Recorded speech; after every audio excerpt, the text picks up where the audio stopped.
Perkenalkan, nama saya Hensiliani, mahasiswa Universitas Borneo Tarakan, Fakultas Ekonomi, Prodi Manajemen tahun angkatan 2020. Video ini merupakan tugas kuliah saya, yaitu mata kuliah Sumber Daya Laut Tropis, dengan dosen pengampu mata kuliah, yaitu Bapak Nurul Hidayat. Pada video kali ini, saya akan mempresentasikan materi sumber daya laut tropis, yaitu dengan judul materi permasalahan lingkungan pesisir dan laut. Ya, langsung saja saya akan menjelaskan, yaitu yang pertama yaitu ada definisi pesisir dan laut. Jadi, definisi pesisir, pesisir adalah suatu wilayah yang lebih luas daripada pantai. Wilayahnya mencangkup wilayah daratan yang masih mendapat pengaruh laut dan wilayah laut sejauh masih mendapat pengaruh dari darat. Menurut Badan Koordinasi Survei dan Pemetaan Nasional, batas wilayah pesisir ialah daerah yang masih ada pengaruh kegiatan bahari dan sejumlah konsentrasi pemukiman nelayan. Lalu di sini ada definisi laut. Laut adalah sekumpulan air yang sangat luas di permukaan bumi yang memisahkan atau menghubungkan suatu benua atau pulau dengan benua atau pulau lainnya. Laut merupakan bagian dari samudra. Samudra adalah bentangan air asin yang menutupi cekungan yang sangat luas. Lalu selanjutnya, laut dapat diklarifikasi menurut karakteristiknya masing-masing berdasarkan kedalamannya. Laut dikelompokkan ke dalam 4 zona, yaitu yang pertama ada zona litorial. Jadi, zona litorial adalah wilayah laut yang pada saat terjadinya pasang naik tertutup oleh air laut, dan ketika air laut surut, wilayah ini menjadi kering. Lalu yang kedua ada zona neritik. Jadi zona neritik adalah wilayah laut mulai zona pasang surut sampai kedalaman 200 meter. Zona ini merupakan tempat terkonsentrasinya biota laut, terutama bagian jenis ikan. Lalu yang ketiga ada zona batial. Zona batial adalah wilayah laut yang merupakan lereng benua yang tenggelam di dasar samudra. Kedalaman zona ini berkisar di atas 200 meter sampai 2000 meter. Lalu yang terakhir ada zona abisial. Jadi zona abisial adalah wilayah laut yang merupakan wilayah dasar samudra, kedalaman di atas 2000 meter, dan jenis biota yang ada pada zona ini terbatas. Dan selanjutnya ada yang poin ke B, yaitu kerusakan lingkungan pesisir dan laut. Jadi di sini yang pertama itu ada pemanfaatan ganda. Saya akan menjelaskan tentang pemanfaatan ganda. Konsep pemanfaatan ganda perlu diperhatikan keterpaduan dan keserasiannya berbagai macam kegiatan. Samudra ini batas kegiatan perlu ditentukan. Dengan demikian pertentangan antara kegiatan dalam jangka panjang dapat dihindari atau diperkecil. Salah satu contoh penggunaan wilayah untuk pertanian, kehutanan, perikanan, alur pelayaran, rekreasi, pemukiman, lokasi industri, dan juga sebagai tempat pembuangan sampah dan air limbah. Pemanfaatan ganda wilayah pesisir yang serasi dapat berjalan untuk jangka waktu tertentu. Kemudian persaingan dan pertentangan mulai timbul dengan berjalannya waktu. Pemanfaatan telah melampaui daya dukung lingkungan. Untuk beberapa hal, keadaan ini mungkin dapat diatasi dengan teknologi mutakhir, akan tetapi perlu dijaga agar cara pemecahan ini tidak mengakibatkan timbulnya dampak negatif atau pertentangan baru. Lalu ada pemanfaatan tak seimbang. Masalah penting dalam pemanfaatan dan pengembangan wilayah pesisir di Indonesia adalah ketidakseimbangan pemanfaatan sumber daya tersebut ditinjau dari sudut penyebarannya dalam tata ruang nasional. Hal ini merupakan akibat dari ketimpangan pola penyebaran penduduk, semula disebabkan oleh perbedaan keunggulan komparatif keadaan sumber daya wilayah pesisir Indonesia. Lalu pengembangan wilayah dalam jangka pembangunan nasional harus juga memperhatikan kondisi ekologis.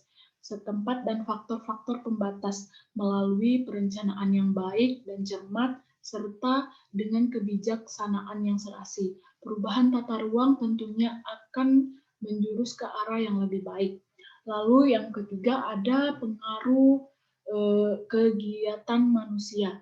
Tekanan penduduk yang besar sering mengakibatkan rusaknya lingkungan, pencemaran perairan oleh sisa-sisa rumah tangga, meluasnya proses erosi, kesehatan masyarakat yang memburuk, dan terganggunya ketertiban dan keamanan umum. Karena itu perlu diperoleh pengertian dasar tentang proses perubahan yang terjadi di wilayah pesisir. Dengan demikian, pemanfaat sumber daya yang terkandung di dalamnya dapat dikelola dengan baik. Perlu dihayati pula bahwa sekali habitat atau suatu ekosistem rusak, maka sukar untuk diperbaiki kembali. Lalu kita lanjut ke slide selanjutnya. Ada pentingnya mengelola lingkungan pesisir dan laut. Kenapa penting untuk mengelola lingkungan pesisir dan laut? Di sini ada konsep pengelolaan sumber daya alam dan lingkungan pesisir dan laut berbasis masyarakat memiliki aspek positif, yaitu yang pertama ada mampu mendorong timbulnya pemerataan dalam pengelolaan sumber daya alam dan lingkungan. Dan yang kedua, mampu merefleksikan kebutuhan-kebutuhan masyarakat lokal yang spesifik. Dan yang ketiga, ada mampu meningkatkan manfaat lokal bagi seluruh anggota masyarakat yang ada. Yang keempat, ada mampu meningkatkan efisiensi secara ekonomis maupun teknis. Lalu yang kelima, ada responsif dan adaptif terhadap variasi kondisi sosial dan lingkungan lokal.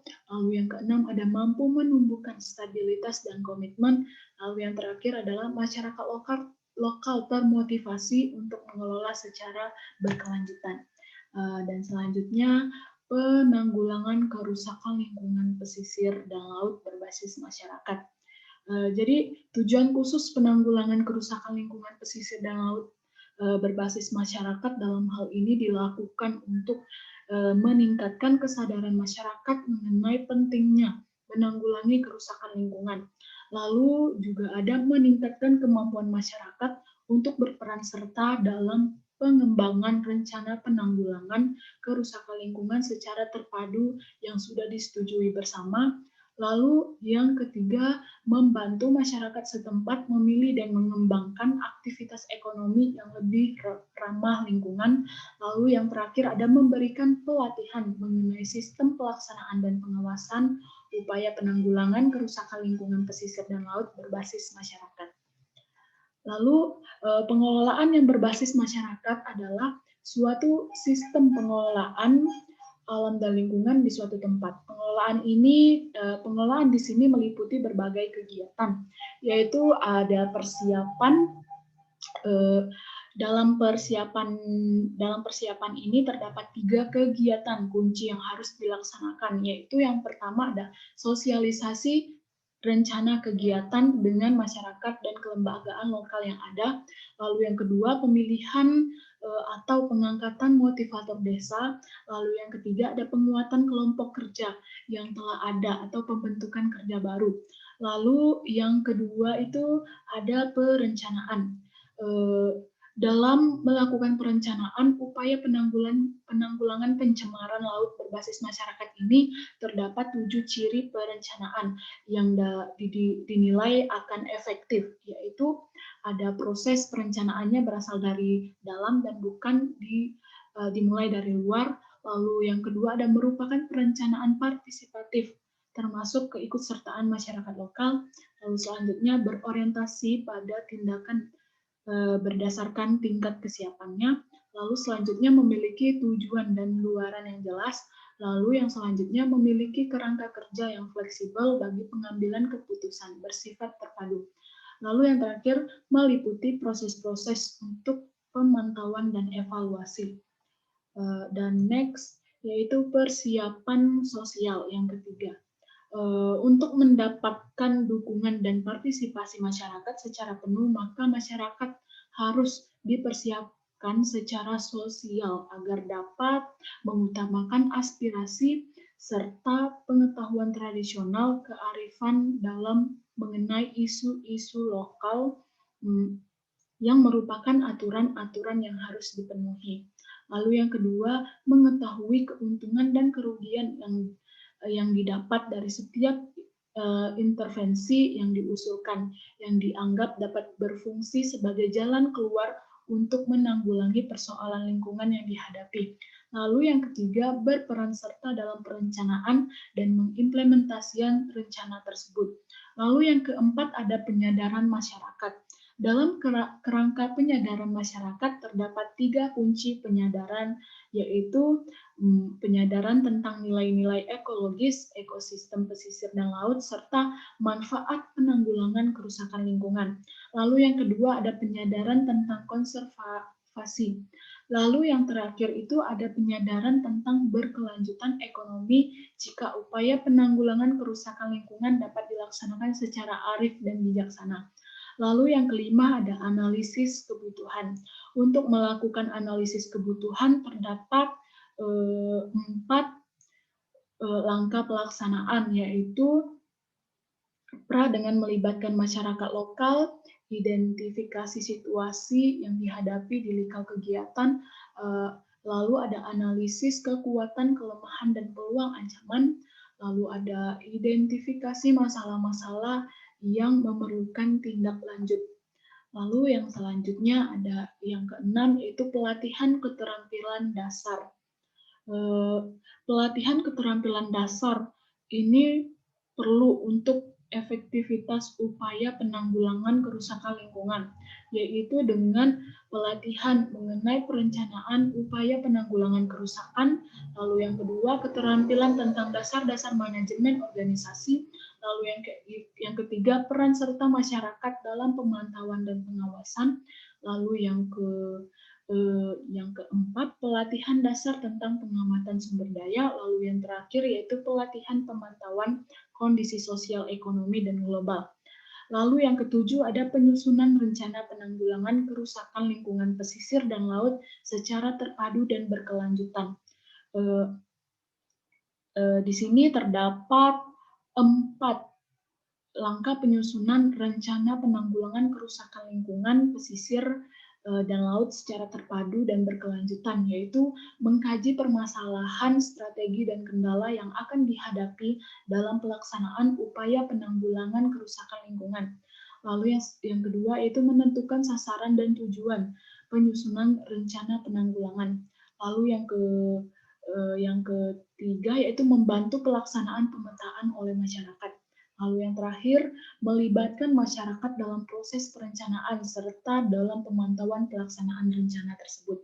Dan selanjutnya ada pengembangan fasilitas sosial. Terdapat 2 kegiatan pokok pengembangan fasilitas sosial ini, yaitu yang pertama ada melakukan perkiraan atau analisis kebutuhan prasarana, yaitu dibutuhkan dalam upaya penanggulangan kerusakan lingkungan, penyusunan rencana penanggulangan dan pelaksanaan penanggulangan berbasis masyarakat. Lalu yang kedua itu ada meningkatkan kemampuan lembaga-lembaga desa yang bertanggung jawab atau pelaksanaan langkah-langkah penyelamatan dan penanggulangan kerusakan lingkungan dan pembangunan prasarana. Lalu yang terakhir ada pendanaan. Pendanaan ini merupakan bagian terpenting dalam proses implementasikan upaya penanggulangan kerusakan lingkungan.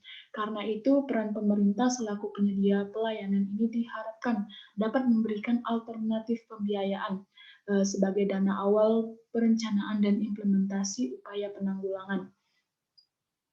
Dan namun demikian, modal terpenting dalam upaya ini adalah kesadaran masyarakat untuk melanjutkan upaya penanggulangan dengan dana swadaya masyarakat setempat. Dan yang selanjutnya ada penanggulangan lingkungan pesisir dan laut melalui kegiatan budidaya mangrove. Di sini ada yang pertama yaitu survei dan penetapan lokasi penanaman. Kegiatan survei lapangan dilakukan upaya identifikasi jenis-jenis mangrove yang ada, karakteristik substrat, serta kondisi real hutan mangrove.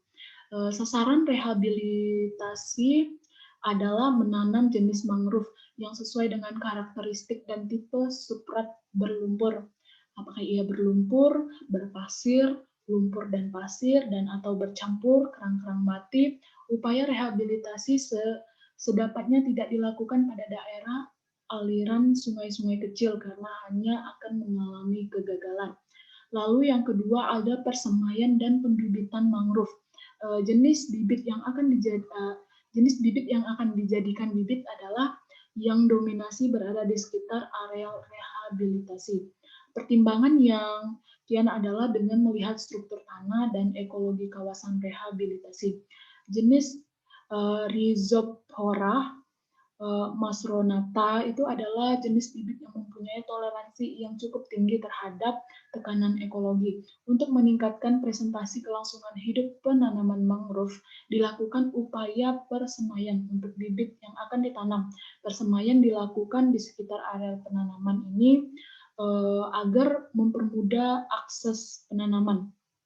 Jadi upaya persemaian dan pembibitan dilakukan 1-3 bulan sebelum penanaman. Ini dilakukan agar bibit yang berkecambah dulu, kemudian dilakukan penanaman. Upaya ini diharapkan akan meminimalisir kematian bibit dan meningkatkan bibit hidup. Lalu yang selanjutnya yaitu penanaman. Setelah bibit mulai tumbuh di dalam area pembibitan, dilakukan upaya penanaman pada level rehabilitasi. Upaya ini melibatkan seluruh anggota kelompok yang memobilisasi anggota masyarakat yang peduli tentang pentingnya upaya rehabilitasi mangrove. Jadi pada daerah yang mempunyai potensi gelombang cukup tinggi sebaiknya dilakukan pemasangan tahanan berlapis yang terbuat dari kayu, bambu, ataupun batu dan semen. Fungsi penahan ini adalah sebagai perendam ombak, sehingga pengaruhnya tidak dapat mempengaruhi bibit mangrove ini. Lalu pada beberapa daerah yang ekstrim dengan pola pasang surut yang sangat lebar, sebaiknya jangan dilakukan pola penanaman konvensional, yaitu hanya penancapan bibit yang dibarengi dengan pengikatan pada ajir. Lalu yang keempat atau yang terakhir itu ada pemeliharaan. Untuk mengontrol kelangsungan hidup tiap bibit dan anakan mangrove ini sebaiknya dilakukan pengontrolan setiap 3-4 hari sekali sampai pada saat bibit mangrove yang ditanam berusia 3-5 bulan. Selanjutnya dilakukan pengontrolan seminggu sekali selama 10-12 bulan. Setelah di atas 1 tahun dapat dilakukan pengontrolan selama 1-2 kali sebulan. Pemeliharaan mangrove ini adalah hal penting yang perlu dilakukan untuk menjaga agar mangrove tetap hidup dan bertahan dengan baik. Kompleksitasnya, kondisi fisik dan ekologis lingkungan, serta kadang adanya hama dan gangguan lainnya membuat mangrove kadang mengalami kematian, walaupun umur mangrove telah berusia di atas 8-12 bulan. Namun jika dilakukan pengontrolan yang rutin, maka akan dapat meminimalisir kegagalan yang ada. Dan sekian presentasi dari saya, semoga bermanfaat. Sekian dan terima kasih.